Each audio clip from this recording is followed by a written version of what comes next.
سرکار معین الدین حسن چشتی غریب نواز رضی اللہ تعالیٰ عنہ اللہ کی نعمتوں میں سے ایک نعمت ہے ہمارے لیے.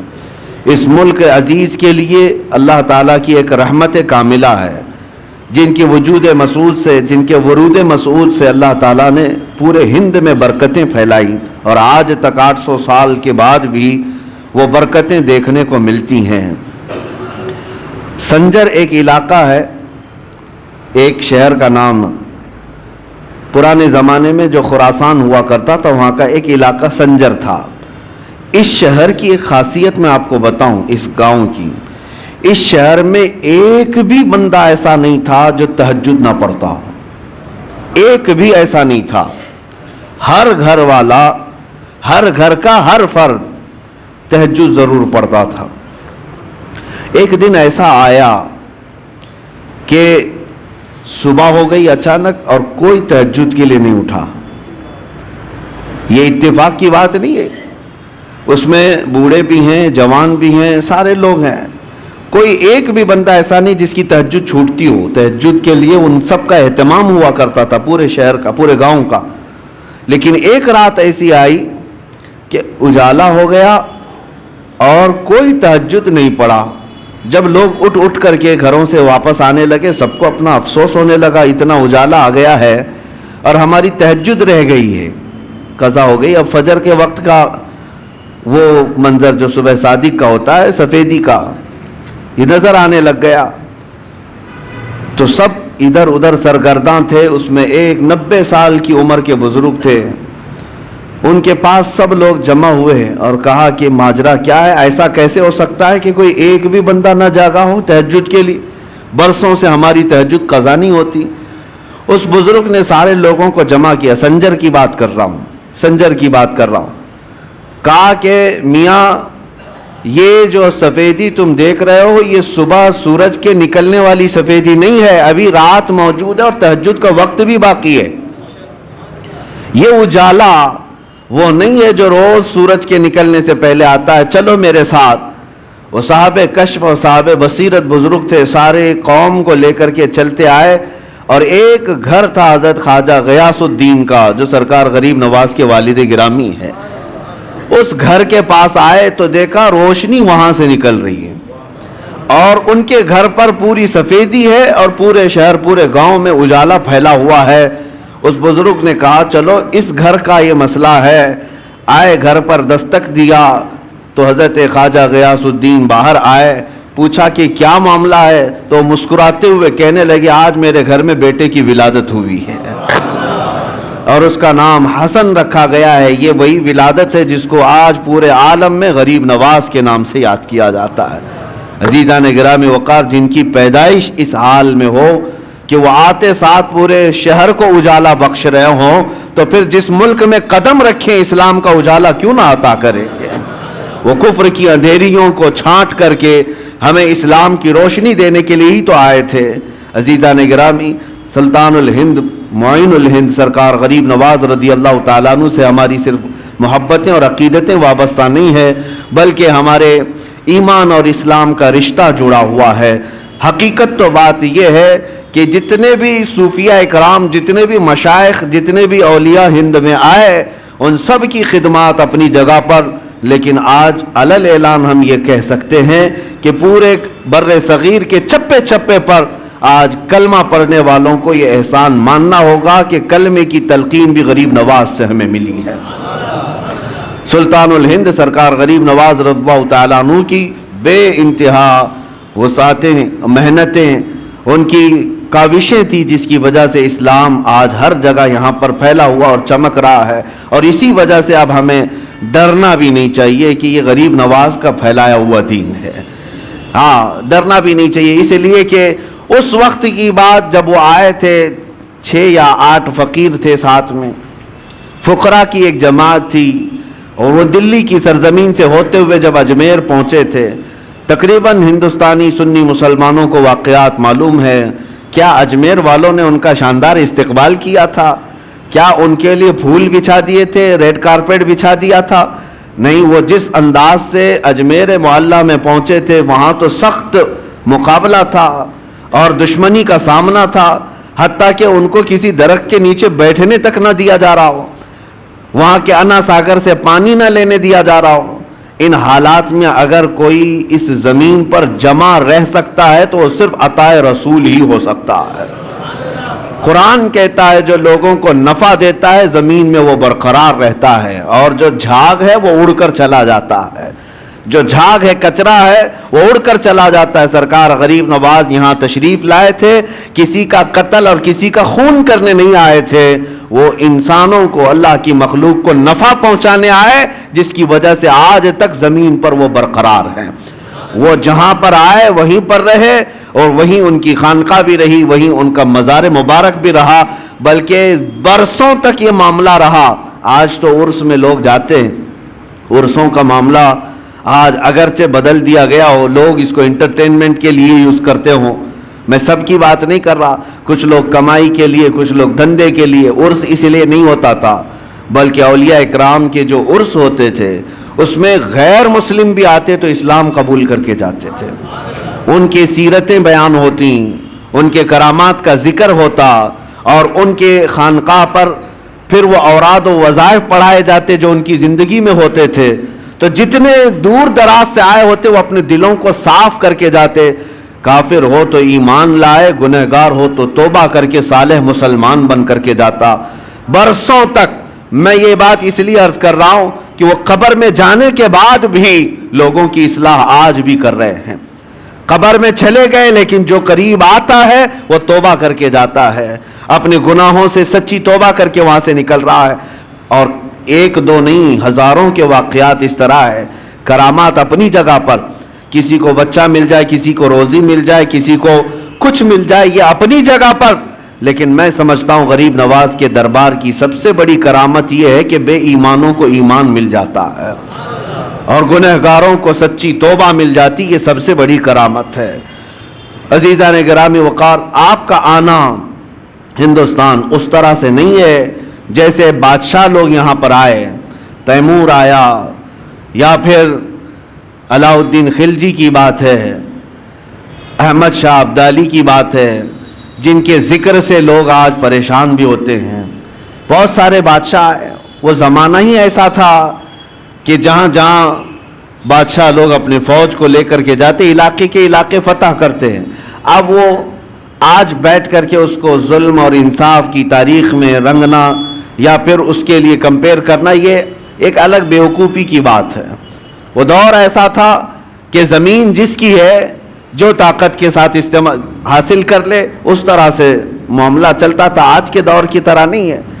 جبکہ یہاں ہندوستان کے جو راجے مہاراجے تھے تو کیا وہ ماں کے پیٹ سے زمین لے کر کے آئے تھے؟ وہ بھی قبضہ ہی کیے تھے، ادھر ادھر جاتے تھے اپنی فوج کو لے کر کے، جتنا حصہ ان کے حصے میں آ جاتا اس پر قبضہ کرتے تھے۔ لیکن یہ سارے بادشاہ جتنے بھی آئے، ہو سکتا ہے زمینوں کو قبضہ کیا ہو، تخت پر قبضہ کیا ہو، غریب نواز اس طرح سے نہ قبضہ کرنے آئے تھے نہ زمین لینے آئے تھے۔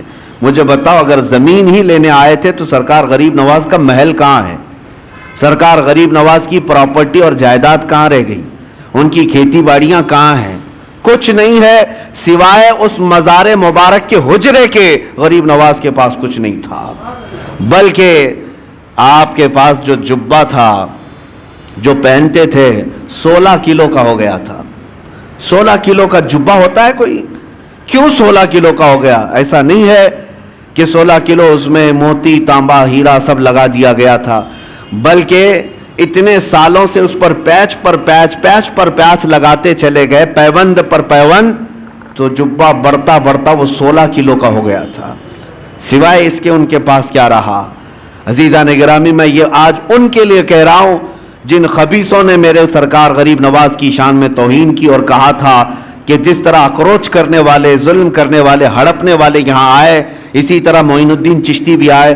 ان ظالموں کو تاریخ پتہ نہیں ہے، تاریخ پتہ نہیں ہے۔ سرکار غریب نواز زمینوں کو فتح کرنے کے لیے نہیں بلکہ دلوں کو فتح کرنے کے لیے آئے تھے، اور انہوں نے وہ کر دکھایا ہے، اور وہ بھی تلوار کے زور پر نہیں، اپنے اخلاق کے زور پر کر دکھایا ہے۔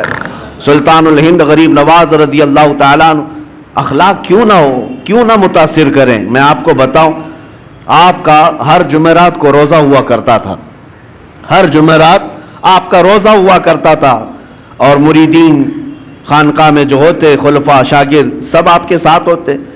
ایک بار ایسا ہوا کہ جمعرات کا دن ہی ہے، دوپہر کا وقت ہے، ایک فقیر آیا لاہور سے چل کر کے، بڑا دور کا سفر کر کے آیا، اور وہ درویش آیا، غریب نواز سے ملاقات کیا اور مٹھائی لے کر کے آیا تھا سوغات تحفے کے طور پر، اور پیش کیا کہ حضور یہ میری طرف سے قبول فرما دیں، بڑی دور سے لایا ہوں۔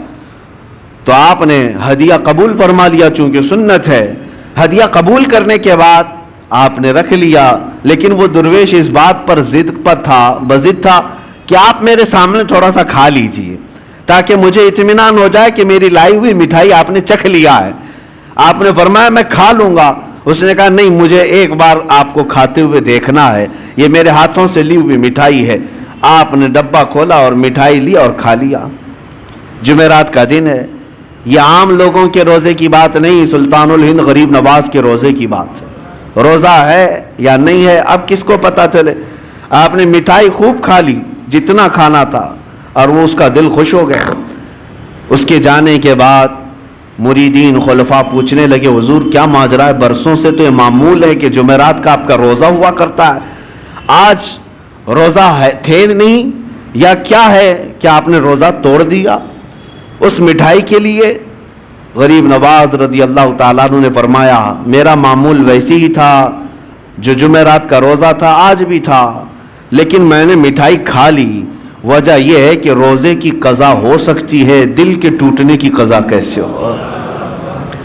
اس کا دل اگر ٹوٹ جائے، میرا تو روزہ نفل تھا، فرض روزہ نہیں ہے، نفل روزہ ہے، ٹوٹے گا تو پھر میں قضا کر لوں گا۔ لیکن اس فقیر کا، اس درویش کا جو اتنی دور سے سوغات لے آیا ہے، دل ٹوٹ جائے تو اس کے دل کو جوڑنا میرے لیے اور سخت کام۔ یہ وہ اخلاق تھے جنہوں نے پورے دلوں پر حکومت کی ہے، یہ وہ اخلاق تھے جنہوں نے پورے دلوں پر راج کیا ہے۔ عزیزان گرامی وقار، سلطان الہند غریب نواز رضی اللہ تعالیٰ عنہ کے پوری سیرت میں ظلم کا ایک آنا یا ایک کائی برابر دکھا دے کوئی، میں مان لوں کہ آپ نے کسی پر سختیاں کی ہیں، ناجائز طریقے سے ظلم کر کے کسی چیز کو قبضایا ہے، کبھی ایسا نہیں دکھا سکتا۔ تاریخ کے جھروکوں میں جھانک کر کے دیکھے، ہماری نہیں غیروں کی لکھی ہوئی تاریخ سے بھی لا کر کے دکھا دو، غیروں کی تاریخ سے۔ یہاں پر جب آئے تھے ظلم کسی اور نے کیا ہے وہ یہ بتا نہ سکیں گے۔ ایک بار سے آئے ہوئے درویش مہمان کے لیے اس کے پاس کچھ نہیں تھا، نہ ہاتھی گھوڑا تھا، نہ تیر تلوار تھے، فقط ایک گدڑی پہنے ہوئے جب ہندوستان کی سرزمین پر آیا تھا تو اس کے مقابل میں عام لوگ نہیں اترے تھے، وقت کے راجے اتر گئے تھے۔ ہاں، راجہ پرتھوی راج اپنی ایک شان رکھتا تھا، فوج رکھتا تھا، ساری چیزیں، ایک درویش سے لڑنے کی کیا ضرورت تھی؟ ایک فقیر جو کوئی تلوار نہیں رکھتا، کوئی ہتھیار نہیں رکھتا، راجہ کو اس کے مقابل میں اترنے کی کیا ضرورت تھی؟ اس درویش کی طاقت کا سب کو اندازہ تھا، اور ہمیشہ سے یہ رہا ہے۔ اسلام کے متعلق یہ تاریخ یاد رکھو، ستیزہ کار رہا ہے ازل سے تا امروز، شرار ابو لہبی سے چراغ مصطفی۔ ہمارے ہاں کبھی بھی کوانٹیٹی نہیں دیکھی گئی ہے، ہمارے ہاں صرف کوالٹی پر ہی دار و مدار ہوا کرتا ہے۔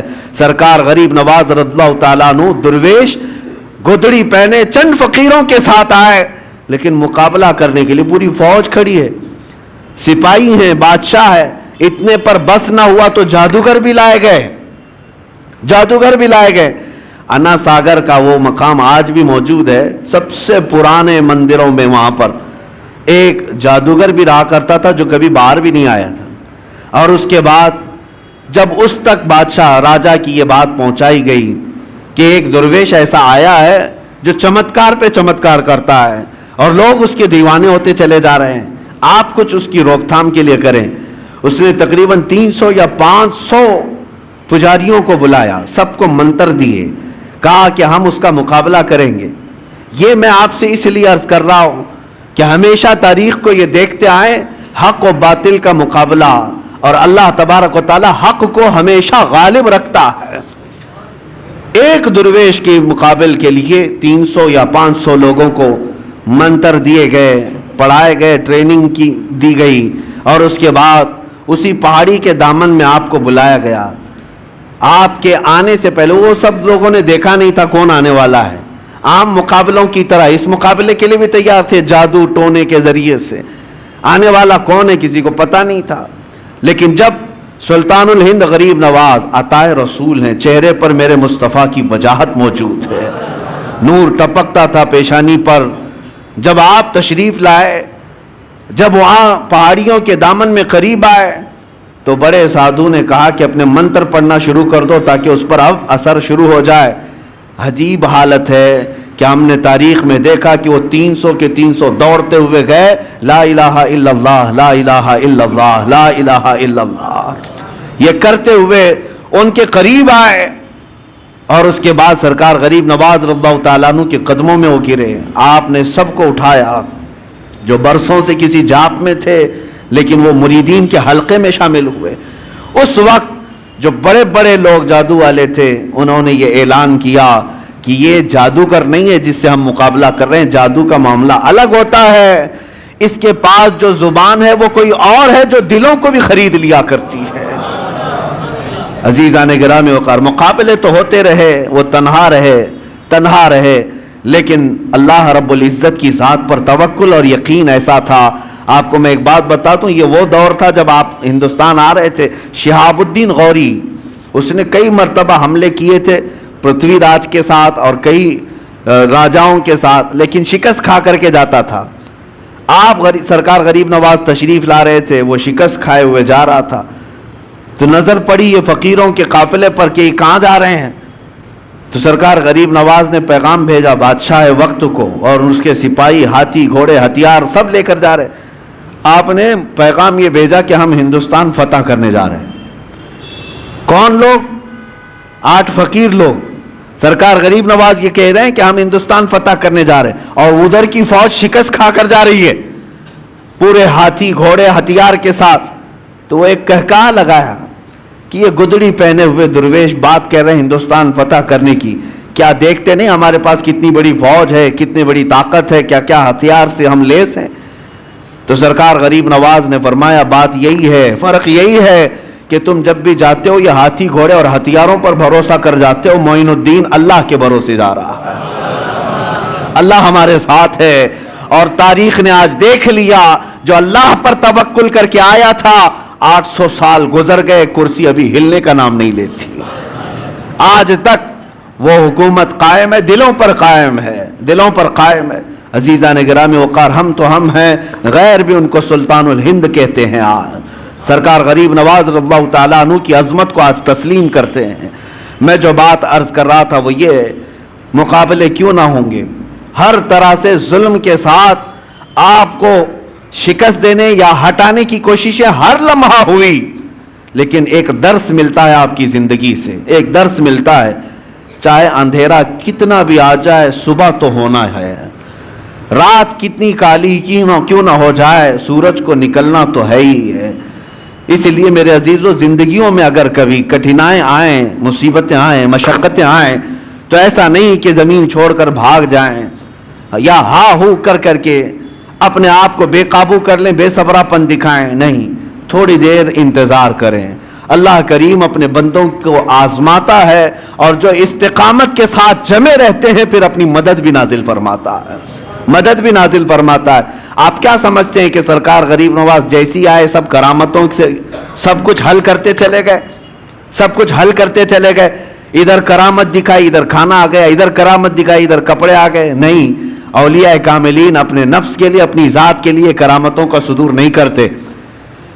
ہاں, وہ بے اختیار ان سے کچھ کام صادر ہوتے ہیں, بے اختیار ہوتے ہیں. وہ ایسا نہیں ہے کہ کوئی موکل ہے اس کو کہہ دیں حاضر ہو جا, ابھی مجھے سونا لا کر کے دے دے, ابھی مجھے چاندی لا کر دے دے, مٹھائی کی خواہش ہوئی فلاں مٹھائی کی دکان سے مٹھائی لا کے دے دے. یہ کرامتوں کا مطلب یہ نہیں ہوتا. وہ اپنی ذات کے لیے, پیٹ بھرنے کے لیے کرامتوں کا استعمال نہیں کرتے. ان کے پاس کرامتوں کا اختیار تھا, باوجود اس کے فاقے پر زندگی گزارتے تھے, مشقتوں سے گزرے ہیں. آپ کو پتا ہے آپ کے ایک صاحبزادے خواجہ حسام الدین رحمت اللہ تعالی علیہ بچپن میں مدرسے سے پڑھ کر کے آ رہے تھے, اور بھی طلبہ تھے, کسی استاد کے پاس پڑھ کر کے آ رہے تھے, بیچ راستے میں ان کو چکر آ گیا اور گر گئے. دوستوں نے اٹھایا, کہا حسام الدین کیا بات ہے؟ کہا 2 دن سے ہم کھانا نہیں کھائے. سرکار غریب نواز کے بیٹے ہیں, کھانا نہیں کھائے, بھوک کی شدت ہے کہ آج کمزوری آ گئی, گر گئے. تو وہ دوستوں نے پوچھا کیا آپ نہیں کھائے؟ تو آپ کے والد کہا وہ پچھلے 8 دن سے تو فاقے میں ہیں, وہ روزہ رکھتے ہیں, دن میں شام میں پانی پی لیتے ہیں, ان کا تو فاقہ اور ہے. بیٹے نے صرف اتنا کہا دوستوں سے, سب گئے اپنے اپنے گھروں میں جا کر کہنے لگے کہ آج تو بڑا غضب ہوا, ہم نے سلطان الہند معین الدین حسن چشتی رضی اللہ تعالیٰ عنہ کے بیٹے کو فاقے میں گرتے ہوئے دیکھا اور انہوں نے بتایا کہ ان کے گھر میں فاقہ چل رہا ہے. جب بچوں نے یہ بات پہنچائی اپنے والدین سے تو شام سے پہلے جتنے متعلقین تھے سب بڑے بڑے طبق کھانے کے بھر بھر کر کے خانقاہ پر لے آئے. حضرت سرکار غریب نواز بیٹھے ہوئے تھے, دیکھا اچانک آج کھانے کا اس طرح وافر انتظام, کثیر تعداد میں کھانا آ گیا ہے. پوچھا کہ یہ بات کیا ہے, آج اتنا کھانا کیسے آ گیا؟ لوگوں نے کہا کہ حضور آپ نے کبھی اشارہ تک نہیں کیا کہ آپ کے گھر پہ فاقہ ہے, ہم غریبوں کو آپ حکم فرما دیں ہم اپنی جان حاضر کر دیں, کیسے تم لوگوں کو کس نے بتایا؟ سرکار غریب نواز نے پوچھا تو لوگوں نے کہا آج حضرت آپ کے صاحبزادے حسام الدین چکرا کر گر گئے تھے, پوچھا ہمارے بچوں نے تو انہوں نے بتایا کہ آپ پچھلے 1 ہفتے سے فاقے میں ہیں اور وہ کمزوری کی وجہ سے گر گئے تھے. حضرت خواجہ غریب نواز رضی اللہ تعالیٰ عنہ کھانا تو کھا لیے, ان کے ساتھ بیٹھ کر کے کھائے اور اس کے بعد اپنے گھر پر آئے. بلائے حسام الدین کہاں ہیں؟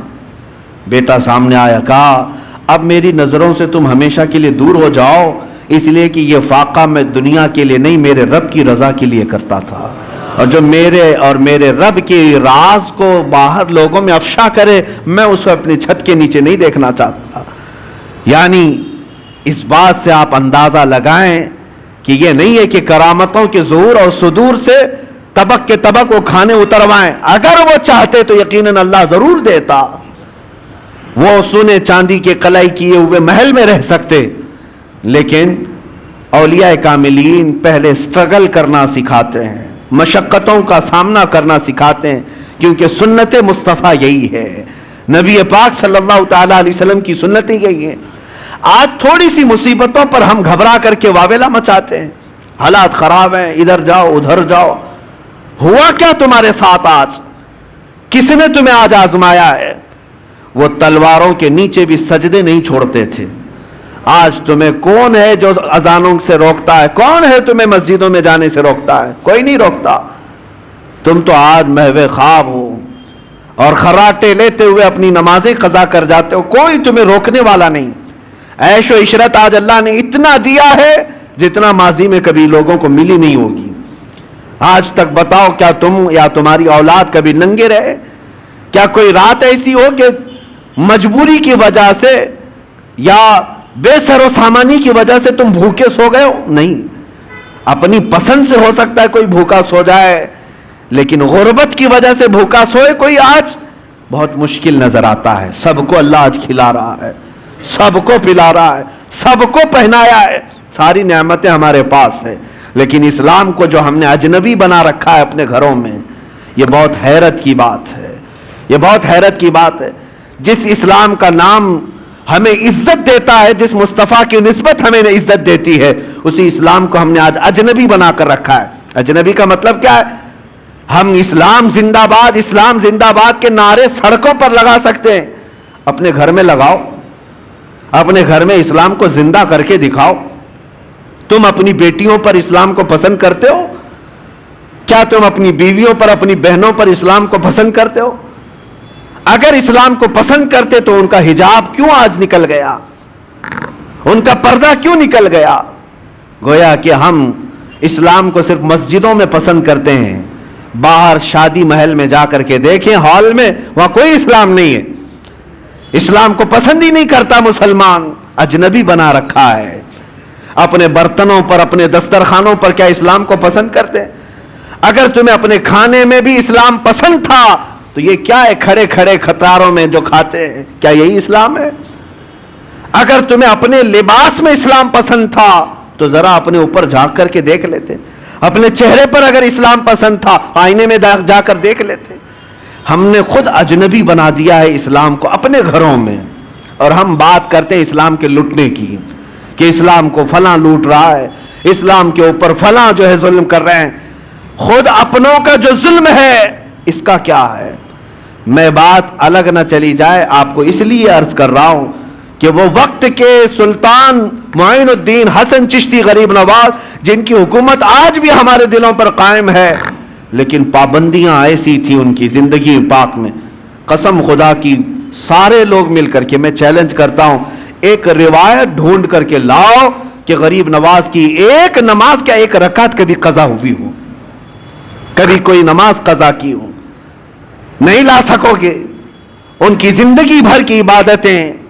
اور پھر حد تو یہ ہے, میں نے ایک بات پڑھی تھی مجھے بہت حیرت ہوئی, رجب المرجب کے یہی 6 تاریخ کو آپ کا عرس مبارک ہے, پہلی رجب کو آپ اپنے خانقاہ میں اندر چلے گئے تھے, حجرہ بند کر لیا تھا, کھڑکیاں بھی بند, کسی کو اندر آنے کی اجازت نہیں تھی, آپ اکیلے تھے, اور اللہ اللہ اللہ کی آوازیں آتی رہی. 6 رجب تک لوگ دن رات آوازیں سنتے تھے باہر سے, اور 6 رجب کے عین دوپہر کے وقت آواز بند ہو گئی, آواز رک گئی.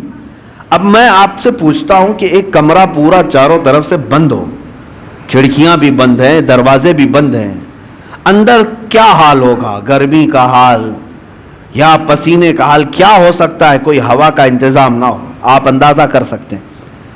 لیکن جب آواز بند ہوئی تو خلفاء و مریدین نے کافی انتظار کے بعد دروازہ توڑ دیا. انہیں ایسا لگا کہ شاید آپ کے ساتھ کچھ ہو نہ گیا ہو. دروازہ توڑ دیا تو دیکھا آپ چارپائی پر لیٹے ہوئے ہیں, اور آپ کی روح کب سے انصری سے پرواز کر چکی ہے, آپ کا وصال ہو چکا. لیکن اندر آتے ہی جیسے ہی مریدین کی نظر پڑی, پیشانی پر لکھا ہوا تھا ھذا حبیب اللہ مات فی حب اللہ, یہ اللہ کا حبیب ہے, اللہ کی محبت میں چلا گیا ہے.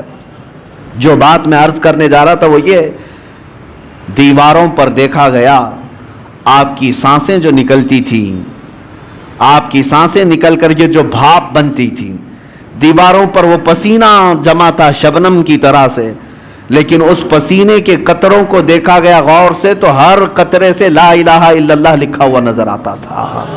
سانسیں جو نکلتی ہیں جہاں جا کر جم جائیں اس میں بھی ذکر الہی موجود ہے.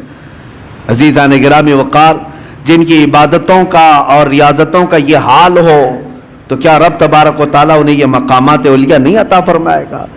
یقیناً کرامات اپنی جگہ پر, لیکن جو انہوں نے سٹرگل کیا اپنی زندگی میں, مشقتیں اٹھائی ہیں, جو عبادات اور ریاضات کے ذریعے سے انہوں نے اپنے نفس کو مارا ہے, وہ بھی تو ہمارے لیے درس ہے. آج وہ بھی تو ہمارے لیے درس ہے. 1 روپیہ یا 1 سکہ کسی کا حرام کا آپ کی خانقاہ تک آپ نے کبھی آنے نہیں دیا, کبھی آنے نہیں دیا. یہاں تک کہ نظر و نیاز جو آتے اس کو خیرات کر دیتے تھے. جب اپنے آپ کو اس طرح بچا لیا جائے تو مقامات بلند عطا ہوتے ہیں. آج سلطان الہند غریب نواز کے عرس کا مقصد صرف یہ نہیں ہے کہ آپ جائیں اور ایک چادر چڑھا دیں, مہنگی پھول چڑھا دیں. اس غریب نواز کو ہماری چادروں کی کوئی ضرورت ہی نہیں. اللہ نے جنتی چادر انہیں پہلے سے پہنایا ہوا, وہ جنتی جوڑے میں ملبوس ہیں. ہاں یہ اور بات ہے کہ ہم عظمت شان کے لیے چادر پیش کرتے ہیں, ان کی شان و شوکت ان کی رفعت کے لیے پیش کرتے ہیں, یہ اور بات ہے, میں اس کا منکر نہیں ہوں.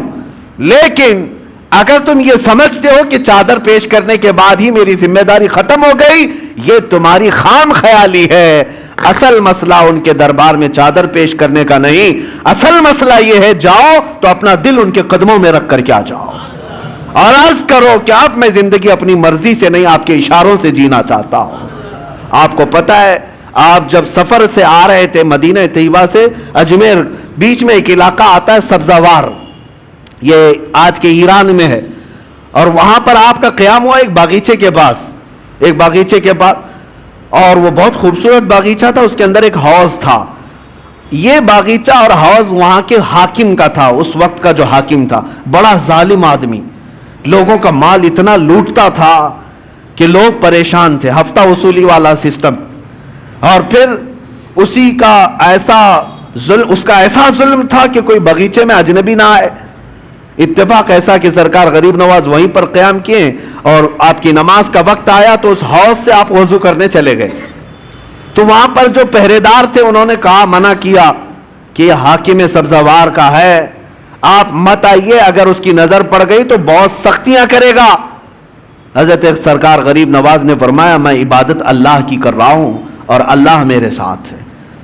بس آپ نے وضو فرمایا، ابھی وضو کر ہی رہے تھے کہ وہ حاکم باغیچے میں داخل ہو گیا.